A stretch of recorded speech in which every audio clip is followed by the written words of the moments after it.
այժմ մենք խոսենք խմբի նորմալ ենթախմբերի մասին եւ այն մասին, թե ինչպես տրված խմբով եւ իր որևէ նորմալ ենթախմբով կարելի է կառուցել նոր խումբ, որը կոչվում է ընդունված անվանել քանորդ խումբ կամ ֆակտոր խումբ տերմինով, լատինական արմատը եթե օգտագործենք քանորդ խումբ։ Եվ այդ քանորդ խումբը մի կողմից ավելի պարզ է, քան սկզբնական Ž խումբը, մյուս կողմից այն նոր հորիզոններ է բացում Ž խմբի մասին ինֆորմացիա ստանալ ավելի պարզ խմբի օգնությամբ։ Մի կողմից նա այն ժառանգում է Ž խմբի հատկությունները, մյուս կողմից ավելի պարզ է։ Տեղաբաց քանորդ խումբ օգտագործելով կարելի է վերադառնալ եւ սկզբնական Ž խմբի մասին եզրակացություններ անել։ Ինչպես գործածել նորմալ ենթախմբերը եւ ինչպես են նորմալ ենթախմբի օգնությամբ կառուցում քանորդ խմբերը։ Նախ նորմալ ենթախմբի սահմանումը հիշեցնեմ ձեզ, որով ավարտեցինք նախորդ դասախոսությունը։ Ենթախումբը կոչվում է նորմալ ենթախումբ, եթե բավարարում է այսպիսի պայմանի. x(h)(x-1) հավասար է h-ի կամայական h տարի համար Ž խմբից, ցանկացած x տարի համար Ž խմբից եւ կամայական h ենթախմբի համար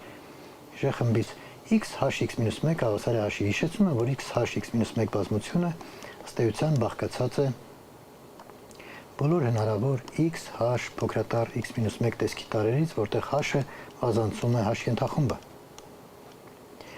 Դժվար չի հասկանալ, որ եթե x(h)(x-1) հավասար է h-ի, ապա տեղ ունի նաև այսպիսի հավասարություն. x(h)-ը հավասար է h(x)։ Այսինքն ըստ յուրաքանչյուր x-ի x հաշարակից դասը, ձախ հարակից դասը հավասար է h(x) հաշարակից դասին։ Այս երկու պայմանը իրար համարժեք են եւ դա իսկապես բարդ չի տեսնել, սահմանումից ուղղակի դա կարծեք թե անմիջապես երևում է։ Ուրեմն այս երկու պայմանները իրար համարժեք են եւ կարող ենք ասել, որ ենթախումբը նորմալ է այն եւ միայն այն դեպքում, երբ կամայական x տարի համար x(h) եւ h(x) հարակից աջ եւ ձախ հարակից դասերը իրար հավասար են։ Սա եւս կարող ենք որպես ելման կետ վերցնել եւ այժմ խոսենք քանորդ խմբի մասին։ Քանորդ խմբի տարրերը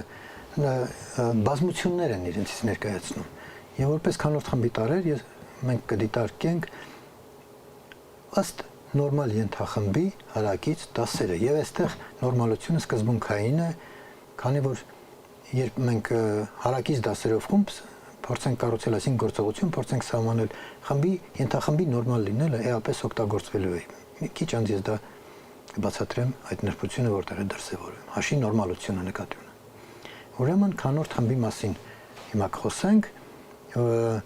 Եթե տրված է Ž խումբ եւ H նորմալ ենթախումբ, սա նշանակում է նորմալ ենթախումբը բավարարում է x այդ H ենթախումբը բավարարում է x(h) հավասար է h(x) պայմանին եւ նորմալ ենթախմբերը ի տարբերություն ընդհանուր դեպքի, երբ օգտագործում ենք h-ը փոքր է Ž, այս նշանակումը համայական ենթախմբի, նորմալ ենթախմբի դեպքում օգտագործում ենք այսպիսի նշան. եռանկյուն սուր ծայրով թեքված դեպի h-ը։ Սա նորմալ ենթախմբի ընթերցումն է։ H-ը նորմալ ենթախումբ է Ž-ում դիցուկ։ Ž գծիկ H, այսպես թեք գծիկով, կնշանակենք ըստ H-ի բոլոր ձախ հարակից դասերի բազմությունը։ Այս բազմությունը, քանի որ H-ը նորմալ ենթախումբ է ըստ ենթադրության, կարող ենք ասել, որ այն նաև աջ հարակից դասերի բազմությունն է ըստ H ենթախմբի։ Բոլոր աջ հարակից դասերի, քանի որ յուրաքանչյուր x(h) հավասար է անպատասխան h(x)-ի։ Աջ եւ ձախ հարակից դասերը այնպես որ այդտեղ զբաղային չի որոշակիության համար, եկեք դրանք դիտարկենք որպես ձախ հարակից դասեր։ Ապա այս բազմությունը J գծիկ H բազմությունը անվանում են ըստ H ենթախմբի քանորդ բազմություն։ Այս քանորդ բազմության տարրերը, ինչպես նշեցինք, հարակից դասերն են։ Ամեն մի տար առանձին հարակից դաս է։ Պարզ է, որ քանորդ բազմություն կարելի է սահմանել ցանկացած H ենթախմբի համար, ոչ միայն նորմալ ենթախմբի համար, ձախ քանորդ բազմություն եւ աջ քանորդ բազմություն, այս նույն սկզբունքով։ Եվ օրինակ մի տար, որ այստեղ բարձրում է, կարող ենք նշել H-ը որպես տար, H ենթախումբը ինքը քանորդ բազմության տար է, քանի որ H-ը հավասար է EH հարակից դասին։ Ուրեմն քանորդ բազմության մեջ որպես առանձին վերցրած տար, որպես առանձին տար հանդես է գալիս նաև H ենթախումբը։ Բացի այդ այնտեղ կան ինչ որ x, h, y, h եւ բոլոր նարոր x, y-ն z-երի համար այդ x, h, y, h, z, h տեսքի հարակից դասերը։ Օրինակի համար, եթե J-ն վերցնենք որպես նորմալ ենթախումբ J-ում, ապա J քանորդ բազմությունը ինչից կազմված կլինի։ պետք է վերցնենք բոլոր հնարավոր ձախ հարակից դասերը։ Այստեղ մի հարակից դաս կա J-ն եւ այն բաղկացած է 1 տարից J։ Ուրեմն J ըստ J-ի քանոր բազմությունը բաղկացած է 1 տարից եւ այդ տարը J ինք J-ի բազմությունն է։ Եթե J-ն ենք վերցնում որպես նորմալ ենթախումբ J-ում, ապա ըստ J-ի, J ենթախմբի նորմալ միավոր ենթախմբի քանոր բազմությունը բաղկացած է ըստ J-ի ձախ հարակից դասերից x անգամ J բազմություն, x անգամ J, որ այս բազմությունը ինչից է կազմված, x-ը պետք է բազմենք այս բազմապատկենք այս բազմության բոլոր տարերով, x-ը քանի որ այս բազմությունը 1 տարից է կազմված, x անգամ J կստացվի x։ Ուրեմն ըստ J-ի հարակից դասերի բազմությունը կազմված է այսպիսի 1 տարանի ենթաբազմություններից, այդ որտեղ x-ը բազանցում է J-ն, այսինքն ամեն մի տարի համար J-ից մեկական ենթաբազմություն բաղկացած այդ x տարից որպես ենթաբազմություն։ Այս 1 տարանի ենթաբազմությունների բազմությունն է դառնում հարակից դասերի բազմությունը։ Եվ սա իհարկե հետաքրքրաշարժ է։ Այսինքն J-ի եւ J ըստ J-ի հարակից դասերի բազմությունը ո՞րն է։ J բազմությունը կազմված է x-երից, իսկ x J ըստ J հարակից դասերի բազմությունը կազմված է այսպիսի 1 տարանի բազմություններից, այսինքն բազմության նշան է ավելանում x-ի վրա, որտեղ x-ը պատկանում է J-ի։ Հասկանում ենք, որ x-ը եւ x այս սրանք տարբեր օբյեկտներ են։ Սա բազմություն է, որ ունի 1 տար, իսկ սա ընդամենը տար է, ինչ որ տար J խմբից։ Սրանք որակապես ֆորմալ իմաստով տարբեր են։ Եվ ահա, եթե h-ը նորմալ ենթախումբ է, ապա կարելի է սահմանել հարակից դասերի արտադրյալ։ Այսինքն քանոր բազմության մեջ կարելի է ներմուծել բազմապատկման գործողություն, ամենաբնական ձևով է այն ներմուծվում, x h եւ y հարակից դասերի արտադրյալ սահմանում ենք որպես x անգամ y տարի հարակից դաս ըստ h-ի, x y h։ Սա քանոր բազմության վրա որոշված գործողություն է։ Սա որպեսզի հասկանանք այս ասվածի իմաստը, պետք է ես բացատրենք հետևյալ հանգամանքը, չէ՞ որ ընդհանրապես ասած x-ը կարող է հավասար չլինել t-ին, բայց x h հարակից դասը հավասար ունի t h հարակից դասին։ Մենք դա հասկանում ենք, քանի որ հարակից դասում բազմաթիվ տարեր կան եւ x h հարակից դասի կամայական տարի հարակից դասը դարձյալ կհամընկնի x h հարակից դասի հետ։ Եվ այսպիսի իրավիճակ հնարավոր է, բայց եթե մենք ուզում ենք, որ այս գործողությունը իսկապես կոռեկտ լինի, պետք է հասկանալ, որ այն կախված չի դասի ներկայացից, այսինքն եթե x h հավասար է t h-ի, այստեղ ես գրել եմ ավելի լավ է կարդանք լեմմայի մեջ, եթե h-ը J-ի նորմալ ենթախումբ է եւ x h հավասար է x1 h-ի, իսկ y h հավասար է y1 h-ի, ապա x y h-ը հավասար է x1 y1 h-ի։ Սա նշանակում է, որ եթե ես բազմապատկում եմ այս հավասարությունների ձախ կողմում գրված տարերը, x h-ը բազմապատկում եմ y-ով, ապա անկախ նրանից թե ինչպիսին է x1-ը, միայն այն պայմանից, որ x1 h-ը հավասար է x h-ին, կարող եմ այս x h-ի փոխարեն գրել x1 h, դրանից արտադրյալը չի փոխվի։ Իսկ y h-ը փոխարինել իրեն հավասար կամ այլ տեսքի հավասար, բայց տեսքով տարբեր հարակից դասով։ Ուրեմն x y h-ը ոչ այլ ինչ է, քան x h անգամ y h։ Այստեղ գրված է, որ x h անգամ y h-ը հավասար է x1 h անգամ y1 h։ Այսպիսով մենք պնդում ենք, որ եթե x h հավասար է x1 h-ի, y h հավասար է y1 h-ի, ապա x h անգամ y h հավասար է x1 h անգամ y1 h-ի։ Այս հարցը ծագում է շատ բնական պատճառով, որտեղ նայեք, թվերի պարագայում նույնիսկ 1/2 հավասար է 2/4-ի։ Պարզ է։ Եվ ես կարող եմ վերցնել մեկ այլ թիվ, այն հավասար է նաև 0.5-ի։ Շատ լավ։ Հիմա եթե 1/2 բազմապատկում եմ ինչ-որ մի թվով, որևէ թվով, օրինակ 3/10-ով։ 3/10-ը երթին կարելի է գրել 6/20 տեսքով։ Եթե 1/2 բազմապատկեմ 3/10-ով, սա նույնը կլինի, ինչ որ եթե ես թվերը փոխարինեմ իրենց հավասարներով, արտադրյալը դրանից պետք է չփոխվի։ Այսինքն, եթե ստեղ գրեմ 2/4 կամ 0.5 նույնիսկ անգամ 6/20 նույն բանը պետք է ստանամ։ Եվ դա այդպես էլ կա, թվերի բազմապատկման սահմանումը հնարավորություն է տալիս ապացուցել սա, որ եթե թվի տեսքը փոխում ենք արտադրյալի մեջ, ապա արտադրյալը դրանից չի փոխում։ Ճիշտ այն պնդումը ես հիմա կատարում եմ քանորդ այս ըստ h նորմալ ենթախմբի բազմապատման հետ։ Եթե արտադրիչի տեսքը փոխենք, x h-ի տեսքը դարձնենք x1h, y h-ի տեսքը փոխենք դարձնենք y1h, ապա արտադրյալը դրանից չի փոխվի։ x h y h-ը կմնա հավասար x1 y h-ի, կամ որ նույնը x y h-ը հավասար կլինի x1 y1 h-ի։ Կարծում եմ հասկացրի միտքս, ինչը նշանակում է, որ այս արտադրյալը ճիշտ է սահմանված եւ դասի տեսքից կախված չի, այլ ամբողջովին կախված է x-h բազմությունից։ Շատ լավ, ինչպես ապացուցել այն։ x-h-ը հավասար է x1h պայմանը, մենք գիտենք հարակից դասերի հասարակության պայմանը, համարժեք է նրան, որ x-1 անգամ x1-ը պատկանում է h-ին։ y-h հավասար է y1h պայմանը, նշանակում է, որ համարժեք է նրան, որ y-1 անգամ y1-ը պատկանում է h-ին։ Շատ լավ։ Մենք ուզում ենք ցույց տալ, որ x-y-h-ը հավասար է x1 y1 h-ին։ Հարակից դասերի սրանց հավասարության պայմանը համարժեք է նրան, որ ցույց տամ, որ x-y-ի հակադարձ անգամ x1 y1, սրա հակադարձ անգամ սա, պատկանում է h-ին։ Դրա համար պետք է որոշ հաշվարկներ անենք, բարձրունակ հաշվարկներ կատարենք այն։ x-y արտադրյալի հակադարձ հավասար է արտադրիչների արտադրյալին հակադարձների արտադրյալին հակառակ հերթականությամբ, այսինքն y-1 անգամ x-1 անգամ x1 y1 թողնում ենք նույնությամբ, այստեղ ինչ է արված այստեղ, տեսեք, չէ որ մենք ունենք, որ x-h հարակից դաս հավասար է x1 h-ին, սա նշանակում է, որ x-1 անգամ x-ը կամ x-1 անգամ x1-ը պատկանում է h-ին, այս կենտրոնում գրված x-1 անգամ x1-ը պատկանում է h-ին, հետեւաբար ես այդտեղ դա կարող եմ փոխարինել h-ով, սրա փոխարեն գրենք h, գրենք այդ h-ը,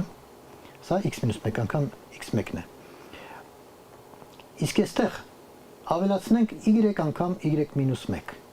սա էլ միավոր է, իսկ y1-ը վերջի պահպանել եմ, եւ այսպես x-1 անգամ x1-ի փոխարեն ես գրել եմ h անգամ y անգամ y-1, որտեղ h-ը x-1 անգամ x1-ն է, սա պատկանում է h-ին եւ նշանակել եմ մեծատառ h-ին եւ նշանակել եմ փոքրատառ h-ով։ Շատ լավ։ Դե սրան այստեղ դժվար չի շարունակությունը տեսնել, սա հավասար է մի տարի։ Նայեք, առաջին 3-ի արտադրյալը h-ը նորմալ ենթախումբ է, h-ը նորմալ ենթախումբ է։ y-1 անգամ h անգամ y-ը, այսինքն y անգամ h, y-1 անգամ h անգամ y-ը հավասար է h-ի, քանի որ h-ը նորմալ ենթախումբ է։ Այս y-1 h y-ը փոքրատառ h անգամ y-ը պատկանում է h-ին հետևաբար։ Ուրեմն այս առաջին 3-ի արտադրյալը պատկանում է h-ին, իսկ y-1 անգամ y1-ի մասին ինչ կարող ենք ասել։ y-1 անգամ y1-ը եւս պատկանում է h-ի, ահա այն գրված է։ Դա բխում է y-h հավասար y1h բանաձևից։ Այսինքն այս առաջին արտադրյալը առաջին 3-ի արտադրյալը պատկանում է h-ին, վերջին 2-ի արտադրյալը եւս պատկանում է h-ին։ Ընդ որում այս առաջին 3-ի արտադրյալը պատկանում է h-ին, h-ի նորմալության շնորհիվ, այս 2-ի արտադրյալը h-ի ենթախումբ լինելու շնորհիվ ընդամենը, եւ ստացվում է, որ այս ամբողջ արտադրյալը պատկանում է h-ին։ Այնինչ պետք էր ապացուցել։ Այս արտադրյալը պատկանում է h-ին, y-1 անգամ x1, ինչը նշանակում է, որ այս սահմանված արտադրյալը կորեկտ է սահմանված եւ եթե դասի տեսքը փոխենք, արտադրյալը չի փոխվի։ Սա սկզբունքային է եւ այստեղ էական դեր խաղաց h-ի նորմալ լինելը։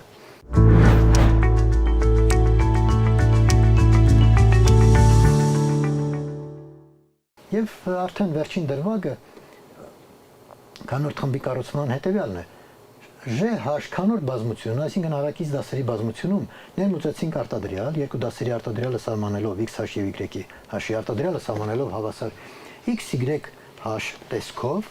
եւ այս գործողության նկատմամբ մենք պնդում ենք, որ քանորդ բազմությունը, այսինքն հարակից դասերի բազմությունը խումբ է։ Առաջինը խումբ լինելու առաջին աքսիոմը ստուգենք, զուգորդական օրենքը, այն է x-h անգամ y-h անգամ z-h-ը այս հերթականությամբ բաղգծերը դրված հավասար է x-h-ը բազմապատկած y-h եւ z-h-ի արտադրյալին։ Ինչը բարձր որ ճիշտ է, քանի որ թե ձախ կողմում այս արտադրյալը սահմանման այս ձախակողմյան արտադրյալը հավասար է xy անգամ z տարի հարակից դասին, իսկ աջակողմյան արտադրյալը հավասար է x անգամ yz տարի հարակից դասին, ըստ h-ի։ Քանի որ x y անգամ z հավասար է x անգամ yz, խմբում զուգորդական գործողություն տեղի ունի։ Դրան միջամիջապես բխում է, որ այս հարակից դասերը եւս հավասար են, այնպես որ զուգորդականությունը ակնհայտ ստացվում է, բխում է խմբի գործողության զուգորդականությունից միավորի դերը հետաքրքիր է։ Բանն այն է, որ միավորի դերը կատարում է հենց H ենթախումբը։ H ենթախումբը հավասար է EH հարակից դասին, եւ EH հարակից դասը այս կանորդ բազմության միավորն է։ Իսկապես x հարակից դաս բազմապատկած EH-ով ըստ սահմանման հավասար է x անգամ e տարի հարակից դաս, այսինքն xh։ Եվ նույնը կստանանք, եթե EH-ը բազմապատկենք xh-ով։ Այսպիսով EH հավասար է h հարակից դասը, այսինքն h-ը կանորդ խմբի միավորն է։ Նորմալ ենթախումբը, ըստ որի կանորդել ենք խումբը, հենց կանորդ խմբի միավորն է։ Ենթախումբը որպես տար այդ խմբի միավորն է։ Եվ երրորդը x հարակից դասի հակադարձը x-1 տարի հարակից դասն է, x-1h։ Ինչ ակնհայտ է, այս հարակից դասերը բազմապատկելիս ներկայացուցիչները պետք է բազմապատկել x անգամ x-1, այսինքն EH։ Այսպիսով ստացանք խումբ J կանորդ բազմություն եւ գործողությունն էլ այնպես ինչպես վերևում նշվեց։ Այս խումբը կոչվում է J խմբի կանորդ խումբ ըստ H նորմալ ենթախմբի, կանորդ խումբ։ Շատ լավ։ Կանորդ խմբի փոխանցվում են J խմբի որոշ հատկություններ, բազմաթիվ հատկություններ, որոշ հատկություններ իմիջայլոց կանորդման ժամանակ ուղղակի կորցնում են իրենց իմաստը, բայց օրինակ այնպիսի հատկություն, ինչպիսին է աբելյանությունը, պահպանվում է։ Եթե J-ն աբելյան է, ապա կանորդ խումբը եւս աբելյան է։ Իսկապես աբելյան նշանակում է x, y հավասար է yx-ի կամայական 2xy տարերամարժից։ Այդ դեպքում x h անգամ yh-ը հավասար կլինի xy-h-ի սահմանման կանորդ խմբի գործողության x-ը xy կփոխարինենք yx-ով, սա իր հերթին կարող են գրել yh անգամ x-h։ Ինչպես տեսնում եք, կոմուտատիվության կամ աբելյանության պայմանը այստեղ մենք կարողացանք ստանալ։ Արտադրիչների տեղերը կարելի է փոխել։ Ուրեմն աբելյան խմբի կանորդ խումբը աբելյան է, եթե J-ն միածին է, նրա կամայական կանորդ խումբը եւս միածին է, սա էլ բարդ չի այն իմաստով, որ եթե J-ն ծնվում է J խումբը ծնվում է փոքրատառ J տարով, այսինքն J-ի աշճանների բազմությունը եւ կամայական T ենթախումբ ունենք, ապա այդ T ենթախումբն էլ կծնվի J-K H հարակից դասով, որտեղ որպես կա կարող ենք վերցնել այն ամենափոքր բնական թիվը, ուղղակի ցույց տալու համար, որ կանորդ խումբը JH կանորդ խումբը միածին խումբ է, բավական է տեսնել, որ կամայական հարակից դասը ըստ H ենթախմբի կունենա հարակից դասի ինչ որ աստիճանի տեսք։ Եվ դա ճիշտ է։ Կամայական տար ունի J-ի աշճան տեսքը, եւ եթե H-ը որևէ ենթախումբ է, ապա կամայական հարակից դաս կունենա J-ի անգամ H տեսք, որը կարող են գրել JH-ի աշճան տեսքով։ Այսինքն կանորդ խմբի կամայական տար JH տարի աստիճան է, ինչը նշանակում է, որ կանորդ խումբը միածին խումբ է։ Ահա այս երկու դեպքերը դիտարկեցինք եւ մի հոմոմորֆիզմ է առաջանում կապված, բնական հոմոմորֆիզմ կապված կանորդ խմբի հետ։ Հիմա ես կասեմ, թե դա ինչ հոմոմորֆիզմ է։ Կամայական x տարեամարժից կարելի է կառուցել արտապատկերում J խմբից դեպի այդ խմբի կանորդ խումբ ըստ որևէ H նորմալ ենթախմբի տալով այսպիսի արտապատկերում x տարին համապատասխանեցնում ենք xh հարակից դասը, ամեն մի տարին իր համապատասխան հարակից դասը։ Սա առաջացնում է արտապատկերում J խմբից դեպի կանորդ խումբ։ Եվ այն հոմոմորֆիզմ է, ընդ որում դրա միջուկը ճիշտ այդ հոմոմորֆիզմի միջուկը ճիշտ համընկնում է H ենթախմբի հետ, այսպիսի հետաքրքիր իրավիճակ։ Եվ դա իսկ դժվար չի ստուգել, ստուգենք։ Վերցնենք կամայական YH տար JH կանորդ խմբից։ Մենք ուզում ենք ցույց տալ, որ այս էպսիլոն այզեով սահմանված սյուրեկտիվ հոմոմորֆիզմ է եւ դրա միջուկը հավասար է H-ի։ Նախ ցույց տանք, որ այն սյուրեկտիվ է։ Սյուրեկտիվության համար պետք է վերցնենք կամայական տար YH կանորդ խմբից եւ ցույց տանք, որ այն ունի նախապատկեր։ Իսկապես YH-ը վերցնելով եւ դիտարկելով այս YH հարակից դասի ներկայացուցիչը Y-ը, էպսիլոնը կիրառենք Y-ի վրա եւ անմիջապես կստանանք YH ըստ կառուցման։ Էպսիլոնը Y-ի վրա հավասար YH հարակից դասին։ Այսպիսով էպսիլոնը ակնհայտորեն ստուգվեց, որ սյուրեկտիվ է, այն հոմոմորֆիզմ է էպսիլոնը, որտեղ էպսիլոնը կիրառել XY-ի վրա նշանակում է պարզապես ստանալ XYH հարակից դասը սա սահմանման, XY h հարակից դասը ըստ կանորդ խմբի գործողության սահմանման հավասար է x անգամ YH, x h հավասար է εx-ի, YH հավասար է εy-ի, եւ ստացվում է, որ εxy հավասար է εx անգամ εy, որը նշանակում է, որ ε-ը հոմոմորֆիզմ է։ Ըստ էության, եւ մենք այստեղ ասացինք, որ կանորդ խմբի գործողությունը ոչ այլ ինչ է, քան ε-ի հոմոմորֆիզմ լինելու պնդում։ Եվ վերջին հանգամանքը, որն է այս ε արտապատկերման միջուկը, հոմոմորֆիզմի միջուկը։ Ըստ սահմանման, միջուկը բաղկացած է բոլոր այն տարրերից, որոնց պատկերը միավոր է, իսկ կանորդ խմբի միավորը h-ն է։ Էպսիլոն հավասար է EH-ի, այսինքն h-ի։ Ինչպիսին պիտի լինի ժ-ն, որ էպսիլոն հավասար լինի h-ի։ Էպսիլոն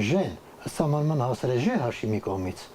Մյուս կողմից, եթե պահանջում ենք, որ այն հավասար լինի h-ին, այս պայմանը համարժեք է նրան, որ ժ-ն պատկանի h-ին։ Սա տեղի ունի միայն այն դեպքում, երբ ժ-ն հավասար է h-ի։ Հիշում ենք հարակից դասերի հավասարության պայմանը։ x(h) հարակից դասը հավասար է y(h) հարակից դասին, համարժեք է, որ x-1 անգամ y-ը պատկանի h-ին։ Եվ իսկապես, հիմա մենք ուզում ենք գրել ենք ЖՀ-ը հավասար է EH-ին, սա տերունյանի միայն դեպքում, երբ E-1 անգամ ժ-ն պատկանում է h-ին, քանի որ E-1-ը սա պարզապես հավասար է ЖՀ-ի, այսինքն ժ-ն պատկանում է h-ին։ Ուրեմն միջուկը կազմված է բոլոր այն ЖՀ-երից, որոնք պատկանում են h-ին, բոլոր այն ЖՀ-երից, փոքրատառ ЖՀ-երից, որոնք պատկանում են h-ին, բայց դրանք պարզել որ հենց h բազմությունն են կազմում, այնպես որ բնական այս էպսիլոն արտապատկերման միջուկը համընկնում է h-ի հետ։ Այս էպսիլոնը կոչվում է բնական հոմոմորֆիզմ, խմբից դեպի իր կանորդ խումբ ըստ h նորմալ ենթախմբի եւ ճանաչողական նշանակությունն է հետեւյալ հետևանքը, որ կամայական նորմալ ենթախումբ, խմբի կամայական նորմալ ենթախումբ ինչ որ մի հոմոմորֆիզմի միջուկ է, ավելի ճշգրիտ բնական հոմոմորֆիզմի միջուկն է։ Այսինքն, եթե ունենք h նորմալ ենթախումբ, ես կարող եմ կառուցել հոմոմորֆիզմ, որի միջուկը հենց այս h-ն է։ Դրա համար բավական է կառուցել կանորդ խումբը ըստ h-ի, կառուցել էպսիլոն արտապատկերումը j-ից դեպի ЖՀ կանորդ խումբ եւ սրա միջուկը ճիշտ հավասար կլինի h-ին։ Այսպիսով ամեն մի նորմալ ենթախումբ ինչ որ հոմոմորֆիզմի միջուկ է, սակայն ճիշտ է նաեւ հակառակը։ Կամայական հոմոմորֆիզմի միջուկ նորմալ ենթախումբը, ինչը վերևում ենք տեսել, կեռ F-ը նորմալ ենթախումբ է կամայական խմբի համար։ Ստացվում է, որ նորմալ ենթախմբերը եւ հոմոմորֆիզմի միջուկների միջև կա այսպիսի բնական համապատասխանություն, այսինքն ամեն մի հոմոմորֆիզմի միջուկ նորմալ ենթախումբ է եւ ամեն մի նորմալ ենթախումբ ինչ որ մի հոմոմորֆիզմի միջուկ է, օրինակ բնական հոմոմորֆիզմի միջուկ է։ Ուրեմն հոմոմորֆիզմները նորմալ ենթախմբերի կարելի ասել անբաժանելի մասն են կամ հակառակը։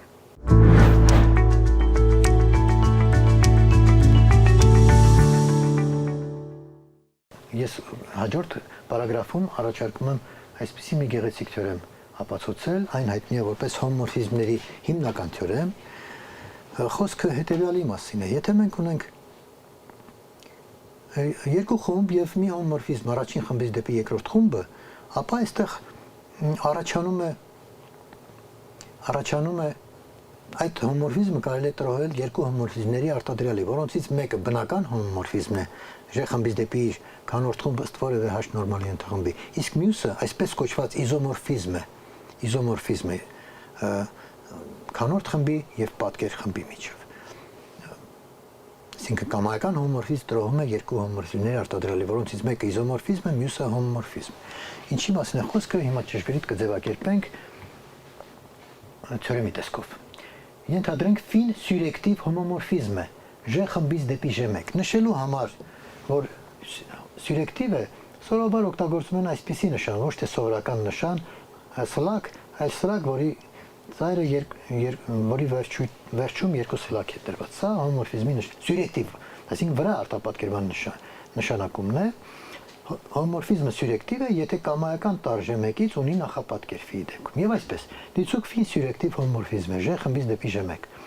Այդ դեպքում գոյություն ունի մի F իզոմորֆիզմ J խմբից J-ի կանորդ խմբից ըստ այս ֆի հոմոմորֆիզմի միջուկի, այստեղ պետք է գրենք ֆի, վրիպակ եմ, J խմբի կանորդ խումբ ֆի հոմոմորֆիզմի միջուկից դեպի J1։ Գոյություն ունի իզոմորֆիզմ այս կանորդ խմբից դեպի J1։ Ավելին, F-ը կարող ենք տրոհել երկու արտապատկեր այս f-ը կարող են կառուցել այնպես, որ սկզբնական տված հոմոմորֆիզմը տրոհվի f-ի եւ էպսիլոն արտապատկերման բնական հոմոմորֆիզմի արտադրյալի, որտեղ էպսիլոնը j-ից դեպի j ըստ կերպի բնական հոմոմորֆիզմ այս հոմոմորֆիզմի մասին է խոսքը։ Ֆին տրոհվում է այսպիսի երկու արտապատկերումի արտադրյալի։ Ես հիշեցնում եմ իզոմորֆիզմի սահմանումը խմբերի f j խմբից դեպի j1 խմբից դեպի j2 խումբ հոմոմորֆիզմը կոչվում է իզոմորֆիզմ, այսինքն սա երբ է կոչվում հոմոմորֆիզմ, եթե տեղ ունի այսպիսի հավասարություն fx-y հավասար է fx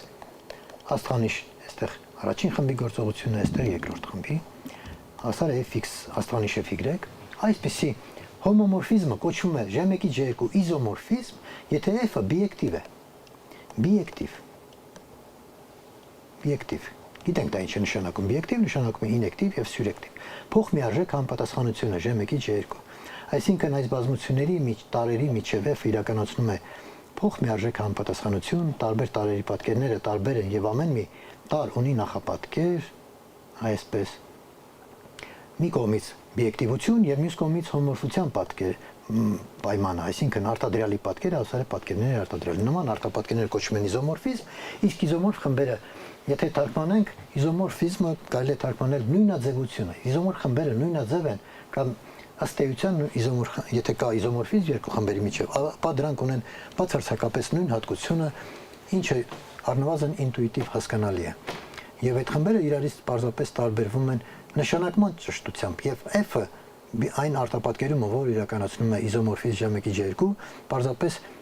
անվանափոխություն է կատարում գործողությունների միջև, կետը փոխարինում է աստղանիշով, իսկ x, y տարերը փոխարինում է իրենց պատկերներով fx, fy եւ այլն։ Անվանափոխություն ճակերտներում այս f անվանափոխության միջոցով այդ խմբերը կարելի է նույնացնել իրար հետ։ Ուրեմն այս թեորեմը վերընթերցելով կարող ենք ասել, որ ցանկացած սյուրեկտիվ հոմոմորֆիզմի պարագայում j-ից դեպի j1 գոյությունն ունի մի նույնաձևություն j-ի քանորդ խմբից դեպի j1, այնպես որ այս սկզբնական արտապատկերում հավասարելնում այս f նույնաձևության եւ էպսիլոն բնական հոմոմորֆիզմի արտադրյալին կամ համադրությանը։ Իսկ այս նույնաձևությունը կրկնում եմ ոչ այլ ինչ է նշանակում, քան այն, որ j1 խումբը ըստ էության կարելի է չտարբերել այս քանորդ խմբից ըստ այս հոմոմորֆիզմի միջուկի։ Սա իհարկե խոր բովանդակություն ունի եւ հիմնական գործիքներից մեկն է խմբերը համեմատելու համար հոմոմորֆիզմների հիմնական թեորեմը։ Ապացուցենք այս թեորեմը։ Հետևած ապացույցն եմ ես առաջարկում, ամեն ինչ այստեղ շատ բնական է կատարում իրականում եւ թեորեմի ձևակերպումը արդեն իսկ իր մեջ ներառում է թե ինչ ճանապարհով պետք է գնալ, այսինքն հուշում է թե ինչ ճանապարհով կարելի է հասնել ցանկալի կամ բաղձալի արդյունքին։ Եվ այսպես դիտարկենք միջուկը, այն ֆի հոմոմորֆիզմի, սյուրեկտիվ հոմոմորֆիզմի միջուկը, այն նշանակենք հաշով, կարճության համար, եւ այս միջուկը նորմալ ենթախումբ է j-ի, կարող են գրել h-ը j-ի նորմալ ենթախումբ է, կարող են կառուցել հետեւաբար քանորդ խումբը, j ըստ h-ի քանորդ խումբը։ Կառուցեցինք շատ բարի եւ հիմա կառուցում եմ f արտապատկերում այս քանորդ խմբից դեպի j1, որը քիչ անց կտեսնենք, ես կառուցեմ հատուկ սկզբունքով այնպես, որ f-ը դառնա իզոմորֆիզմ, այսինքն բիեկտիվ հոմոմորֆիզմ։ Ահա թե ինչպես եմ սահմանում f-ը։ F-ը քանորդ խմբի կամայական j հաշարակից դասի վրա սահմանում եմ հավասար այդ j ներկայացուցիչ պատկերին phi տրված հոմոմորֆիզմի դեպքում։ Այսինքն f j h-ը սահմանում եմ հավասար phi j-ին։ Նայեք, ես մի նկարում պայմանական j-ից դեպի j1 արտապատկերում ունենք phi-ով։ Ես կառուցում եմ քանորդ խումբը j ըստ h-ի եւ այստեղից կառուցում f արտապատկերում j h-ից դեպի j1։ Հա թե ինչպես։ Վերցնում եմ կամայական տար j-ից, որևէ j տար այստեղից։ Այդ j տարի համապատասխան հարակից դասն ենք վերցնում, հարակից դասը կլինի j h-ը այստեղից եւ այդ j h-ին համապատասխանեցնում եմ f-ի միջոցով, համապատասխանեցնում եմ այս j-ի պատկերը phi-ով, phi j-ն։ Այսինքն ամեն մի j հարակից դասը պատկերը սահմանելու համար վերցնում եմ j-ն, j-ի պատկերը հաշվում phi-ով, այնինչ կստացվի, հենց դա էլ վերագրում եմ j h-ին որպես f-ով պատկեր։ F-ը կիրառած G-հաշի վրա հավասար phi G-ի։ Գրեցինք դա, այստեղ հարց է առաջանում, արդյոք սա կոռեկտ սահմանված գործողություն է, այսինքն, եթե GH հարակից դասը հավասար է G1 H հարակից դասին, ճիշտ է արդյոք, որ F GH-ը այս ձևով սահմանված է GH-ը, հավասար կլինի F G1 H-ին։ Սա անհրաժեշտ է, որպեսզի հասկանանք, որ F-ը արտապատկերում է։ Դե քաչայտնի է, որ արտապատկերման սահմանման համաձայն որևէ համապատասխանություն արտապատկերում է մի բազմությունից A բազմությունից դեպի B որևէ արտապատկերում կոչվում է որևէ համապատասխանություն կոչվում է արտապատկերում, եթե ամեն մի տարի միարժեքորեն համապատասխանում է որոշակի տար B բազմությունից, A բազմության ամեն մի տարի միարժեքորեն որոշված B տար B բազմությունից։ Արդյոք այդ պայմանը այստեղ տեղի ունի, երբ մենք սահմանում ենք F-ը։ F-ը սահմանել ենք G-հաշի վրա հավասար phi G, եւ պետք է հասկանանք, եթե G-հաշի տեսքը փոխենք, արդյոք F-ով սահմանված այս ձևով սահմանված սահմանման դեպքում, եթե G-հաշի տեսքը փոխենք, արդյոք G-հաշի պատկերը չի փոխվի։ Այս հավասարությունը մենք պարտավոր ենք ապահովել, հակառակ դեպքում F-ը արտապատկերում չի լինի։ Համաձայն արտապատկերման սահմանման։ Եվ այսպես դիցուք G-H հավասար է G1 H1 այստեղ H1 ավելորդ է, այս H1 ավելորդ է, դիցուք G-H հավասար է G1 H-ի, այս հավասարությունից բխում է երկու հարակից դասերի հավասարության պայմանն եմ գրել, որ G-1 անգամ G1-ը պատկանում է H-ին, եւ հիշենք, որ H-ը էպսիլոնի միջուկն է, բնական հոմորֆիզմի միջուկն է, այսինքն սա մի կողմից G-1 անգամ G1-ը պատկանում է H-ին, այստեղ էպսիլոնի փոխարեն իհարկե պետք է գրել phi, որտեղ H-ով մենք նշանակել ենք phi-ի միջուկը, բարի, H-ը կերպին է, այստեղ սա նշանակում է, որ եթե phi-ն կիրառենք G-1 անգամ G1-ի վրա, կստանանք այստեղ իզուր ուղեցի, էպսիլոնը կիրառենք G-1 անգամ G1-ի վրա կստանանք H, որովհետև բնական հոմորֆիզմի դեպքում H-ի տարերի վրա կիրառելիս մենք կստանանք միավոր, այսինքն տվյալ դեպքում H։ Էպսիլոնը կիրառած սրա վրա հավասար է H-ի, կամ որ նույնը G-1 անգամ G1 H հավասար է H-ի։ Այս հավասարությունից այս առնչությունից ակնհայտորեն բխում է, որ G-1 անգամ G1-ը պատկանում է H-ին, այսինքն կեռ-F-ին։ Հետեւաբար phi-ն կիրառած G-1 անգամ G1-ի վրա հավասար է միավորի, միջուկին պատկանել նշանակում է phi-ն կիրառած այդ տարի վրա միավորն է, G1-ը G1-ի միավորն է։ Հիմա phi հոմորֆությունից օգտվելով կարող են գրել, որ phi G-ի -1 աշճան անգամ phi G1-ը հավասար է G1-ի, եւ phi G1-ը phi G-ն տանելով հավասարության մյուս կողմ կստանանք phi G1-ը հավասար է phi G-ին։ Այսպիսով, ենթադրելով, որ FGH-ը, որ GH-ը հավասար է G1 H-ի, ստացանք, որ phi G1-ը հավասար է phi G-ի, բայց չէ, որ phi G1-ը F G1 H-ն է, իսկ phi G-ն F GH-ն է։ Ուրեմն մեզ հաջողվեց ապացուցել, որ GH հավասար է G1 H հավասարությունից, բխում է, որ F GH-ը եւ F G1 H-ը նույն տարրն է։ Ուրեմն F-ը կոռեկտ ճիշտ սահմանված արտապատկերում է, այլ կերպ ասած, արտապատկերում է պարզապես։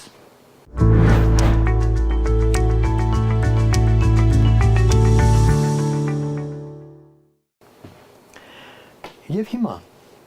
F-ը սահմանեցինք, այն արտապատկերում է, մնում է համոզվել, որ F-ը բիեկտիվ է եւ հոմոմորֆիզմ։ F-ի բիեկտիվությունը եւ հոմոմորֆիզմ լինելը ստուգելու համար պետք է ընդհանրապես հաշվարկներ կատարել։ Կատարենք այդ հաշվարկները։ F G1 H անգամ G2 H արտադրյալի վրա կիրառենք։ Այն հավասար է F-ը կիրառած այս հարակից դասերի արտադրյալը G1 G2 H-ն է, ըստ սահմանման F-ը կիրառած հարակից դասի վրա հավասար է phi-ն կիրառած հարակից դասի ներկայացուցիչի վրա, այսինքն G1 G2-ի վրա։ Phi-ն հոմորֆիզմ է, ուրեմն սա կարող ենք տրվել երկու այսպիսի տարերի արտադրյալի, phi G1 անգամ phi G2, ապա phi G1-ը կփոխարինենք F G1 H-ով, ըստ սահմանման եւ սա էլ F G2 H-ն է։ Այսպիսով F-ը կիրառած արտադրյալի վրա հավասար է այդ արտադրիչների պատկերների արտադրյալին։ F-ը հոմոմորֆիզմ է։ Հիմա ցույց տանք, որ F-ը սյուրեկտիվ է։ Դրա համար վերցնենք կամայական F-ը, հիշեցնում եմ, արտապատկերում էր GH քանորդ խմբից դեպի G1։ Ցույց տալու համար, որ F-ը սյուրեկտիվ է, պետք է վերցնենք կամայական տալ G1-ից եւ ցույց տանք, որ գոյությունն ունի G տալ G-ից այնպես, որ FGH-ը հավասար է այդ A-ին։ Դրա համար օգտվենք phi-ի սյուրեկտիվությունից։ քանի որ ֆին սյուրեկտիվ է, գոյությունն ի J, որ ֆի J-ն հավասար է I-ի։ Հիմա F-ը կիրառենք այդ J-ի համապատասխան հարակից դասի վրա։ F-ը կիրառենք J հաշի վրա, սահմանման հավասար է ֆի J-ի եւ ճիշտ հավասար է հաշին։ Ուրեմն F-ի սյուրեկտիվությունը բխեց ֆի սյուրեկտիվությունից։ Ահա թե ինչու թեորեմի պայմանի մեջ ենթադրվում էր ֆի սյուրեկտիվություն։ Հիշեցնում եմ, որ դա ըստ էության միակ սահմանափակումն էր ֆի-ի վրա։ Ֆի սյուրեկտիվ հոմոմորֆիզմ է եւ դա հնարություն է տալիս այսպես տրոմ կառուցել։ Շարունակենք, այժմ ցույց տանք, որ F-ը ինյեկտիվ արտապատկերում է։ Սա վերջին դրվագն է F-ի իզոմորֆությունն ապացուցելու համար։ Ես կուզենայի, որ մենք համոզվենք այսպիսի համարժեքության, որ J-H-ը հավասար չէ J1H-ին, այս պայմանը, երկու հարակից դասերի անհավասարության պայմանը, հավասար է J-1 անգամ J1 այն պայմանին, որ J-1 անգամ J1-ը չի պատկանում H-ին։ Դե սա երկու դասերի հավասարության համարժեքության պայմանից է բխում կամ անհավասարության համարժեքության պայմանից։ Բայց J-1 J1-ը չի պատկանում H-ին, ուրեմն սրանք իրար համարժեք են, ես հիշեցնում եմ, որ H-ը բնական հոմոմորֆիզմի միջուկն է եւ J-1 J1-ը չի պատկանում H-ին, սա նշանակում է, որ J-1 J1 H-ը հավասար չի H-ին, սա դարձյալ հավասարության պայմանն է հարակից դասերի։ Շահամարժեք է նրան, որ J-1 անգամ J1-ը նորից այստեղ գրել ենք, չի պատկանում կերֆիի միջուկին, դա էլ գրեցինք, H-ին չպատկանելը դա է նշանակում, այսինքն եթե ֆին կիրառենք J-1 անգամ J1-ի վրա մենք E1 չենք ստանա, որովհետև միջուկին չի պատկանում, նշանակում է սրա այս պատկերը հավասար չի E1-ի, այսինքն թե ֆի J-1 անգամ ֆի J1 հավասար չի E1-ին, որը իր հերթին համարժեք է նրան ֆին կիրառած J1-ի վրա հավասար չէ ֆին կիրառած J-ի վրա։ Այս անհավասարության երկու կողմը բազմապատկում են ֆի J-ով։ Այստեղ սա կկրճատվի, ֆի J1 հավասար չունի ֆի J-ի։ Այսպիսով J-H հավասար չէ J1H-ից, բխեց որ ֆի J1 հավասար չէ ֆի J-ի, բայց սա ֆի J1-ը հավասար է F-ը կիրառած J1H-ի վրա սահմանման, իսկ ֆի J-ն հավասար է F-ը կիրառած J-H-ի վրա։ Ուրեմն սրանք էլ իրար հավասար չեն։ Ուրեմն տարբեր տարերի պատկերները տարբեր են F-ի դեպքում, ինչը նշանակում է, որ F-ը ինյեկտիվ արտապատկերում է։ F-ը սյուրեկտիվ էր, քիչ առաջ ապացուցեցինք նաև, որ F-ը ինյեկտիվ է, ցույց ենք տվել վերևում, որ F-ը հոմոմորֆիզմ է, ստացվում է, որ F-ը բիեկտիվ հոմոմորֆիզմ է, այսինքն F-ը իզոմորֆիզմ է։ Այն ինչ պետք էր ստուգել F-ի համար։ Ուրեմն մեր կառուցած F-ը իզոմորֆիզմ է եւ մնում է համոզվել, որ ֆին հավասար է F անգամ էպսիլոն արտադրյալին։ Վերցնենք որևէ y եւ ստուգենք, որ այս արտապատկերումները y-ի վրա ազդում են միևնույն ձևով։ F անգամ էպսիլոնը J-ի վրա կիրառել, սա նշանակում է F-ը կիրառել էպսիլոն J-ի վրա ըստ համադրության սահմանման, հաջորդաբար կիրառենք J-ի վրա, էպսիլոն J-ն նույնը սա բնական հոմոմորֆիզմն է, հավասար է J հաշարակից դասին, իսկ F-ը J հաշարակից դասի վրա հավասար է φ J-ի։ Ճիշտ այն, ինչ ուզում ենք ապացուցել, F անգամ J, էպսիլոնը եւ ֆին կամայական J-ի վրա ազդում են միևնույն ձևով, հետեւաբար այս արտապատկերումները իրար հավասար են, թեորեմն ապացուցված է։ Եվ որպես հետևանք, թերևս կարող ենք բերել այսպիսի մի ձևակերպում, եթե ֆին J-ից J1 կամայական հոմոմորֆիզմ է, ոչ թե սյուրեկտիվ, այլ ուղղակի հոմոմորֆիզմ, այդ դեպքում իմ ֆին J1-ի ենթախումբ է, սա մենք գիտենք, նախկինում ձևակերպել ենք, եւ այդ իմ ֆիի համար առկա է այսպիսի իրավիճակ, եթե ֆին կառաջացնի, այս նույն ֆին կառաջացնի J-ից դեպի իմ ֆի, ներողություն եմ խնդրում, այստեղ պետք է լինի ֆի, J-ից դեպի իմ ֆի ենթախումբ, ֆին առաջացում է սյուրեկտիվ հոմոմորֆիզմ արդեն, սյուրեկտիվ հոմոմորֆիզմ, եւ J ըստ կերֆի քանորդ խումբը իզոմորֆ է իմ ֆիին, այստեղ այս երկու օրինակները մենք ուղեցինք։ Այսպիսով, եթե ֆին որևէ հոմոմորֆիզմ է J խմբից դեպի J1, այս հոմոմորֆիզմը առաջացնում է շատ գեղեցիկ կապ ֆիի հետ կապված երկու ենթախմբերի հետ, այդ ֆի հոմոմորֆիզմի միջուկի եւ այդ ֆի հոմոմորֆիզմի պատկերի միջև առաջացնում է իզոմորֆիզմ։ J խմբի քանորդ խումբը այդ հոմոմորֆիզմի միջուկի իզոմորֆ է ֆի հոմոմորֆիզմի պատկեր ենթախմբին։ Սրանով այս դասախոսությունը մենք ավարտում ենք այսպիսի գեղեցիկ ձևակերպումով։